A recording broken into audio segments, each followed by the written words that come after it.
Ayan, nagpe-flicker yung picture niya, flickering. Tapos minsan saglit lang nagso-switch off na, minsan tumatagal naman. Ayun, nag-switch off na yung picture. Pero yung backlight niya naka-on pa rin. So ayan, welcome back ulit sa channel natin mga boss. Dito na naman tayo nagbabalik. Meron tayo dito ngayon 43 inches na 4K LED Smart TV. Nagpalit tayo ng panel kasi yung dating panel niya basag na. Ang problema nga lang, yung pinalit nating panel may problema din. So try natin isaksak ulit. Ngayon no, flickering yung logo niya. Tapos kumurap lang, wala na.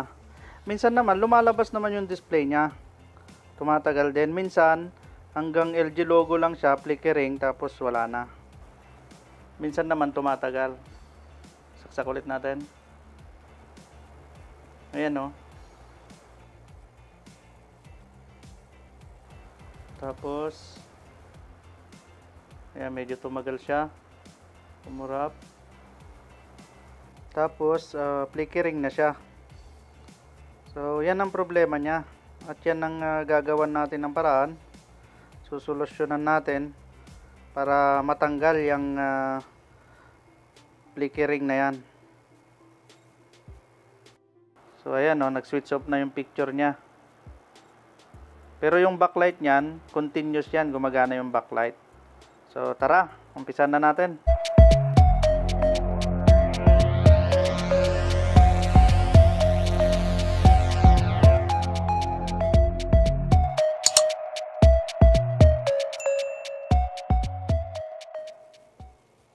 So ayan, nagpalit nga tayo ng panel kasi yung dating panel niya basag na.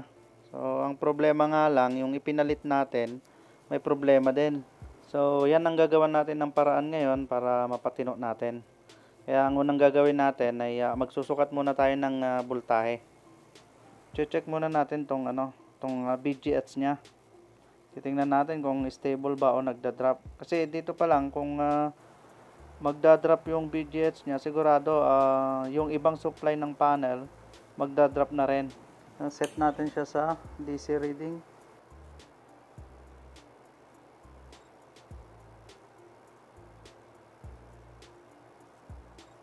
Yung negative probe sa sa body ground. Saksak natin.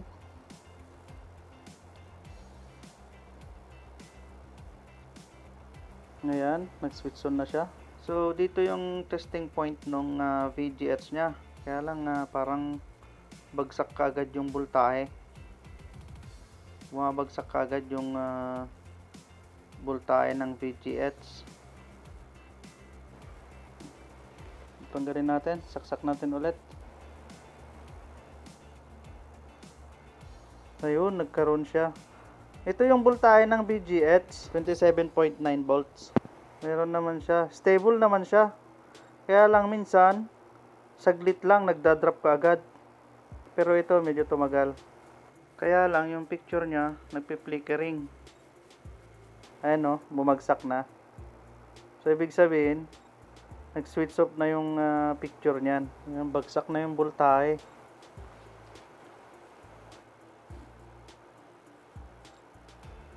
Ayan, ang gagawin naman natin ngayon, try nating mag-hang dito sa dalawang to. Titingnan natin kung nasaan yung shorted na linya, bakit bumabagsak yung supply. Tingnan natin kung saan magtitino yung voltahe niya. Try muna natin to, unahin nating ihang to.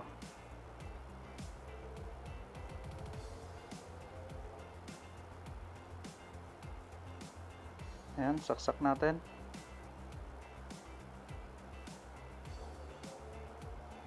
Ayan. Switch on na siya. Ayun, walang voltahe. Bagsak. So, ibig sabihin, wala sa linyang yan ng problema. Try natin ulit.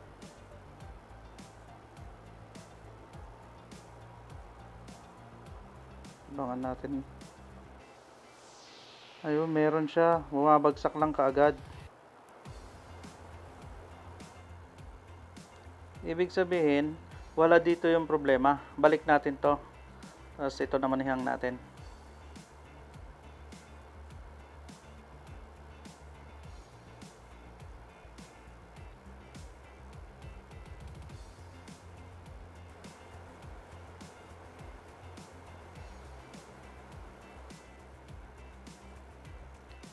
Hang naman natin to.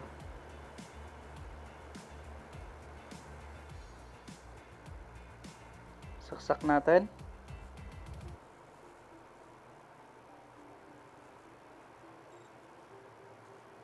Ayun, meron siya. Lumabas yung 27.9 volts ng BGH. So, ibig sabihin, okay itong isang linya. Itong nakakabit ngayon. Ang may problema, yung nakahang. Yan ang may problema. Kasi pag nakalagay siya, bumabagsak yung BGH. Tingnan natin kung may anong resulta ng display. Ayan, white. Yun yung may problema, yung bandang white. Hindi lumalabas yung niya. Black lang siya. May ganyang model, pag hindi nakalagay yung dalawa, hindi lumalabas yung yung display niya. Pero kung yung iba, kahit isa lang nakalagay, umaano naman siya, lumalabas yung display. So, ito yung may problema. Kadalasan, ang ginagawa na lang dito, naglalagay na lang ng tape. Kaya lang, ang problema, kung mali or sobra or kulang yung natatakpang pins, hindi rin nape-perfect yung clarity ng picture niya. Minsan, yung kalahati dim or malabo, tapos yung kalahati malinaw. Minsan may discoloration din, tsaka may mga lines. So, ang gagawin natin, hindi tayo maglalagay ng tape. Tutumbukin natin kung ano yung pinaka problema niya. Yun ang iahang natin. So, susundan natin to. Hahanapin, tanggalin muna natin to. Yan. Hahanapin natin yung pulsing voltage niya. Yung swapping voltage kung tawagin. Yung BGL, BGH. Bahala na kayo kung anong gusto nyong itawag. Yun yung salitang voltahe ng BGL tsaka BGH. Dalawa yon. Yun yung hanapin natin, ititrace natin, at yun ang ihahang natin. So, voltage check ulit tayo. Ayan, kung mapapansin nyo, hindi nakasulat or hindi naka-indicate yung mga clock signal niya. Ang nakasulat, yung mga number ng resistor. Resistor number, kagaya niya, no? R1011, R1014. Hindi kagaya ng ibang top board na naka-indicate yung mga clock signal niya. Dito may nakasulat din dito BGH tsaka BGL1, pero hindi natin sigurado kung dito nga sa tapat niya. Kaya mas maganda sukatan natin siya ng voltahe. Balik muna natin to, kabit muna natin.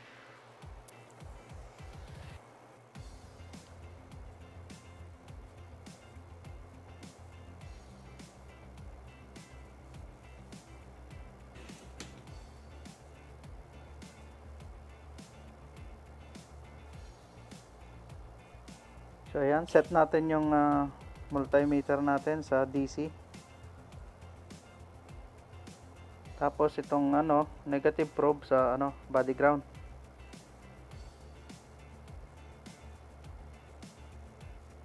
Saksak natin.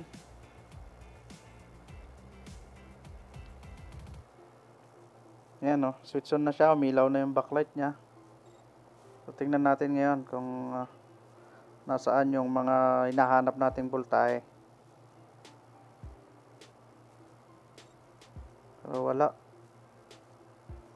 Bagsak.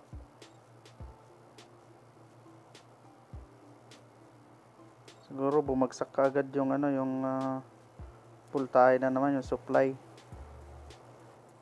So tanggalin ulit natin sa saksakan. Tapos saksak natin ulit.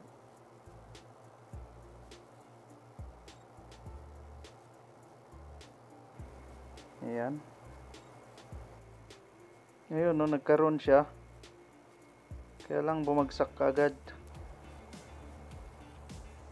So ang tanong ngayon, paano natin malalaman kung nasaan yung mga voltaheng hinahanap natin, gayong wala naman tayong masukat o kaya bumabagsak o bagsak agad yung voltahe niya. So try ulit natin, baka sakali. Ayun no, nagkaroon ng negative 14 volts, kaso bagsak din kaagad siya.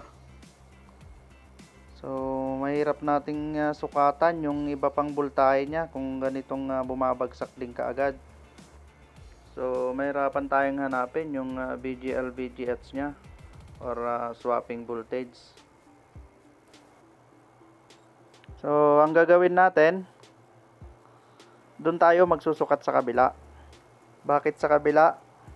Yan ang malalaman nyo mamaya. Tanggalin muna natin tong saksakan. Yan. At ihahang natin to. Itong isa. Kasi ito yung dahilan kung bakit bumabagsak yung voltahe, yung supply ng panel. Dito sa linyang to, dito may short or a leak sa side na to. Dito sa side ng panel na to, kaya ihang muna natin to. Tapos itong isa naman, tong linya na to, ito yung good. Kaya pag ito yung nakakabit, stable yung voltahe niya, kaya dito tayo magsusukat. Pag nahanap natin yung voltahe, tsaka natin ikukumpara sa kabila kasi halos parehas naman yung arrange ng mga resistor niya. So ayan, sukat ulit tayo ng voltahe. Unahin natin tong unang resistor sa baba, VGL2. Ayan, negative 14.9.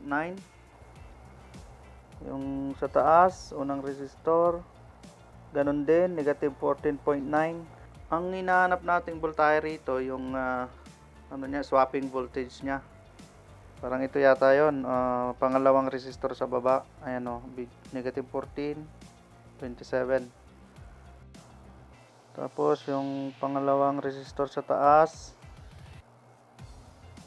So ito yung isa pa. Ayun. Ang katabi niya, 27.9. Ito yung BGH naman niya. Steady lang siya. So ito yung mga nasukat natin. VGL2, negative 14.9. Yung isa, ito negative 14.9.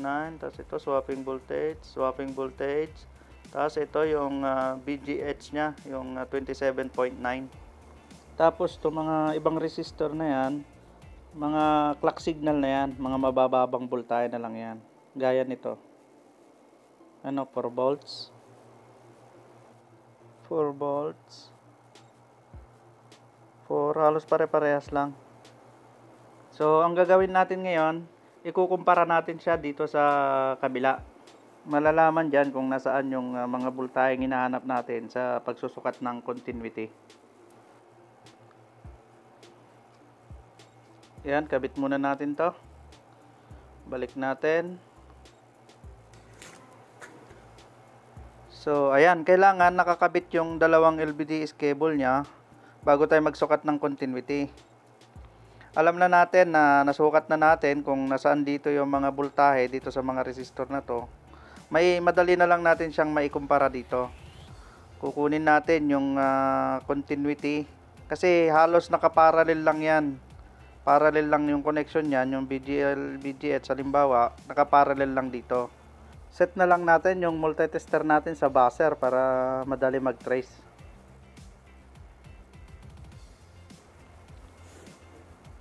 So, unahin muna natin to. Tingnan natin yung VGL, VGH nya, yung swapping voltage. So, ayan. Parehas sila ng posisyon ng resistor. Ayan. Yan yung isa. Tapos yung pangalawa. Dalawa yan eh. Ito naman.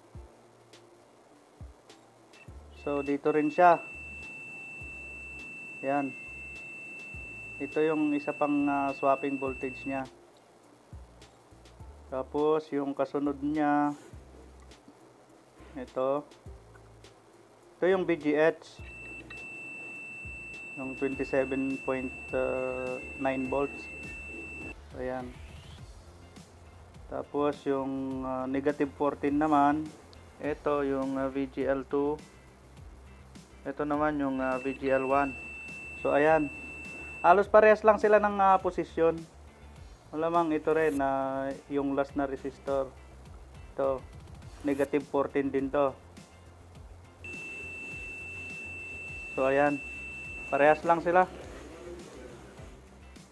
So malalaman na natin kung nasaan yung swapping voltage nya. Ito yon yung dalawang swapping voltage nya. So ito muna yung itatry natin ihang. Tapos tingnan natin kung may pagbabago yung picture. So hang muna natin siya. So itong ihahang natin, ito po yung pulsing voltage or swapping voltage nya, yung salitang voltahe ng negative 14.9 tsaka positive 27.9 volts. Wala po sa voltahe yung problema. Ang problema po, kaya natin ihahang dahil sa internal short or leak ng panel.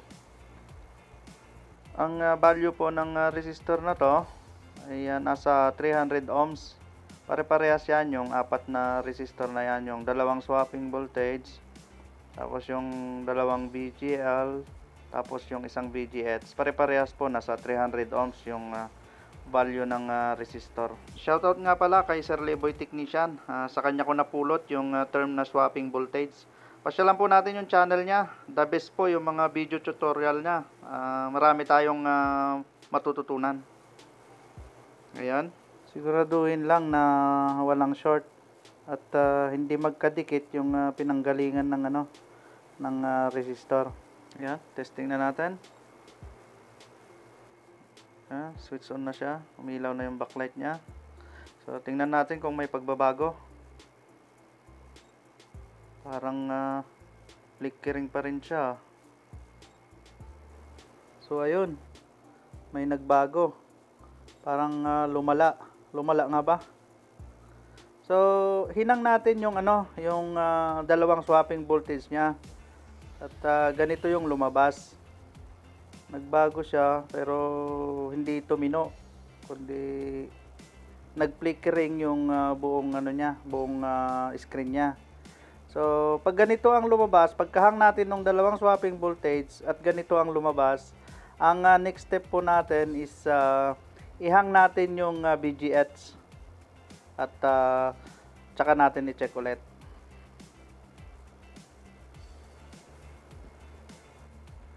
Ito yung unang hinang natin, yung dalawang swapping voltage niya. Pero ang lumabas sa picture is nag full flickering yung screen niya. So ang isusunod natin ngayon ihang itong VGH niya, yung 27.9 volts.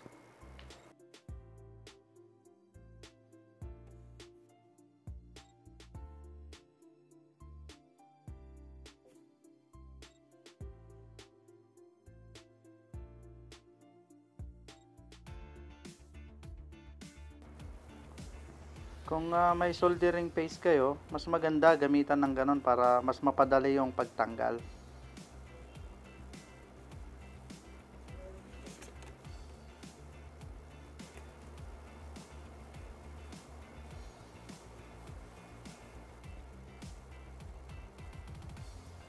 So ayan, siguraduhin lang po na malinis at walang short.